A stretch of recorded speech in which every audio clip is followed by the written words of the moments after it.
반면에 국민의힘은 조금 상황이 달라지는 것 아닌가 하는 그런 생각을 하게 합니다.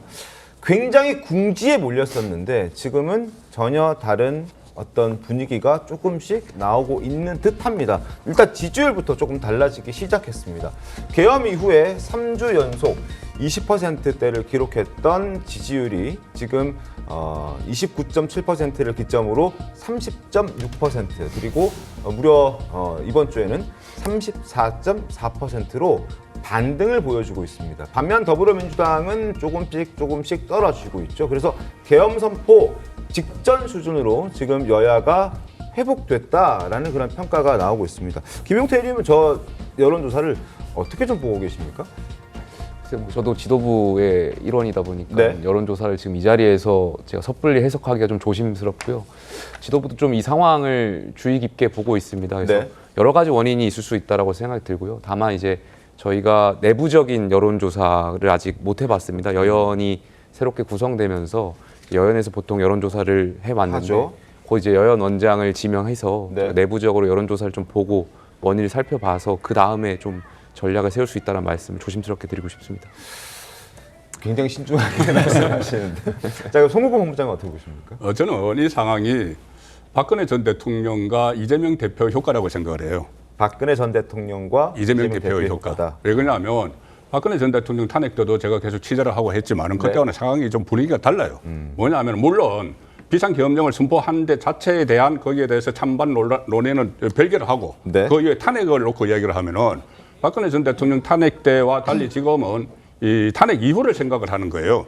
그 국민의힘 지지층들이 네. 탄핵 이후에 그때 박근혜 전 대통령 탄핵 이후에 문재인 정부가 들어서서 네. 어쨌든 그때 이명박 박근혜 정부 사람들이 상당히 많이 그 적폐청산 네. 이른바 적폐청산해서 보수가 거의 괴멸될 정도까지 갔었죠. 그거를 생각을 하는 겁니다. 그리고 또 하나는 이재명 대표 효과는 만약에 이 탄핵이 돼서 조기 대선이 치러져서 이재명 그 정부가 들어서면은 또 어떻게 될까? 그 보수 우파 입장에서는 그렇게 생각을 하는 거예요. 보수 유권자들은. 그래서 그런 모든 것을 감안을 하고 특히 이재명 전 대표 같은 경우는 사법 리스크가 여전히 있기 때문에 네. 뭐 2심이 나온 상황에서 가령 이재명 정부가 들어서면 얼마나 불안해질 것인가 이런 문제들 이런 문제들까지 전부 종합적으로 일단은 보수 지지층이 파악을 하고 이런 상황이 나타나고 있다고 보고 네. 관건이 이제 이런 그 분위기가 중도층까지 확산이 될지 그 부분이 관건이겠죠. 지켜봐야 될 부분이긴 하죠. 그 부분이 굉장히 중요한 부분이기도 하고요. 반면 신현영 의원님, 민주당은 조금 지지율이 조금 떨어지고 있는 그런 상황인데요. 네. 지금 보여주고 있는 민주당의 어떤 좀 조바심 이런 지적들이 나오는 것도 저 여론조사의 영향을 좀 받은 건가요?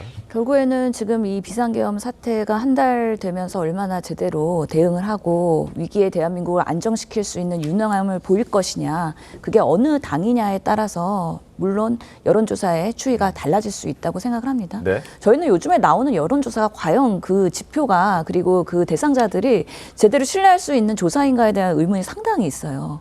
결국에는 이 상황에서 뭔가 국민의힘이 지지층이 뭐 집결되는 상황, 아니면 윤석열 대통령에 대한 그런 뭔가 지지가 올라가는 상황, 이런 네. 것들이 결국에는 보수에 있는 강성 지지자들이 목소리를 내면서 여론조사에 적극적으로 응대를 하다 보면 샘플 모집에 있어서 당연히 바이어스 있을 수 있다는 생각이 들어서 이런 것들에 일희일비하면 안 된다고 생각을 하고요. 네. 특히나 김용태 의원님께서도 조심스럽게 접근을 할 수밖에 없는 게 이런 국민의힘의 지지율이 올라가는 상황이 절대 국민의힘의 당을 건강하게 만드는 결과가 아니거든요. 그렇기 때문에 오히려 쇄신의 목소리 그리고 반성의 목소리를 내야 될 이 타이밍에 오히려 윤석열 대통령의 내란을 지지하고 오히려 방패막이 하고 있는 그 45명의 의원들이 더 큰 목소리를 낼 수밖에 없기 때문에 그러면 국민의힘은 정말 앞으로는 더 쪼그라들 수밖에 없다. 그래서 지금의 여론조사를 보면서 강경 지지층을 위한 정치를 하는 게 아니라 정말 중도층이 걱정하는 국민이 어떻게 대한민국을 바라보고 있는지에 대한 정치를 해야 될 텐데 그런 기회들을 점점 실개하고 있는 게 아니냐 할 때는 정말 국민의힘의 비대위를 포함한 지금 그런 정치인들의 모습들이 너무 안타깝다는 생각이 들고요. 네. 이미 양극화된 정치에서 각 당의 그런 강성 지지층만 바라보면서 정치하는 정치인들이 계속해서 정치에서 살아남을 수 있는 구조다. 그렇다면 대한민국의 정치는 앞으로 더 정말 그 질적으로 퇴락할 수밖에 없다라는 우려를 지금의 상황에서 저도 이미 한 번 국회의원을 하고 끝난 저로서도 참 안타까운 마음이 듭니다. 말씀 주신 이 강성지지층 문제 정말 여당도 그렇고 야당도 마찬가지고 항상 당의 숙제처럼 거론이 되고 있는 상황인 것 같습니다.